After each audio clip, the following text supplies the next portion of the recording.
2047 నాటికి తెలంగాణను $3 ట్రిలియన్ ఆర్థిక వ్యవస్థగా తీర్చిదిద్దేందుకు శరవేగంగా అడుగులు వేస్తోంది రేవంత్ సర్కార్. తెలంగాణ తలసరి ఆదాయాన్ని రెట్టింపు చేయడంతో పాటు జీడీపీలో 10% వాటాను సాధించాలని లక్ష్యంగా నిర్దేశించుకుంది.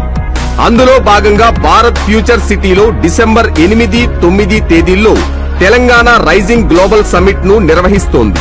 తెలంగాణ రైజింగ్ 2047 విజన్ డాక్యుమెంట్ ను ఆవిష్కరించనుంది. ప్రగతిలో ప్రజలను లబ్ధిదారులుగా మాత్రమే కాకుండా భాగస్వాములను చేయనుంది. దేశంలోనే అభివృద్ధిలో మొదటి రాష్ట్రంగా తెలంగాణ రాలించాలి అని మేము ప్రణాళికలు రచించుకొని ముందుకు వెళ్తున్నాం.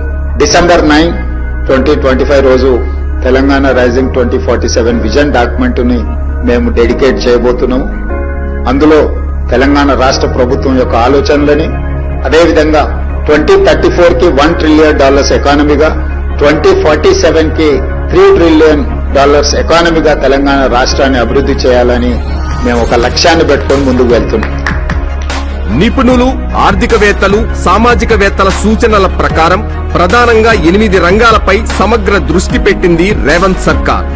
మానవ వనరుల అభివృద్ధి, ప్రజల భాగస్వామ్యం, యువశక్తి సాధికారత, గ్లోబల్ టాలెంట్ హబ్, మహిళా సాధికారత, ఆర్థిక సామాజిక మార్పు, రైతుల సంక్షేమం, అగ్రి ఫుడ్ విప్లవం, క్రియేటివిటీ, నాలెడ్జ్ హబ్, పెట్టుబడుల ఆకర్షణ, సానుకూల విధానాలు, spatial planning, logistics, connectivity, net zero Telangana, clean green సిటీల నిర్మాణం వంటి అంశాలను ఎంచుకుంది.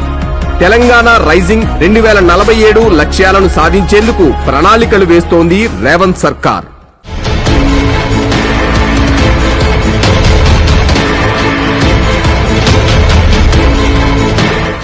ఈ అంశాలతో పాటు సమగ్ర విధానాల ద్వారా తెలంగాణను దేశంలోనే అగ్రస్థానంలో నిలబెట్టనున్నది రేవంత్ సర్కార్. ప్రస్తుతం ఉన్న $210 బిలియన్ ఆర్థిక వ్యవస్థను 2047 నాటికి $3 ట్రిలియన్ ఆర్థిక వ్యవస్థగా మార్చనుంది.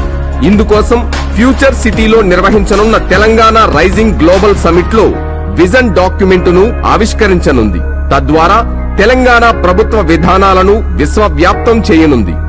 రాష్ట్ర భవిష్యత్ను నిర్దేశించే ఈ గ్లోబల్ సమిట్ ను ప్రతిష్టాత్మకంగా తీసుకుంది రేవంత్ సర్కార్.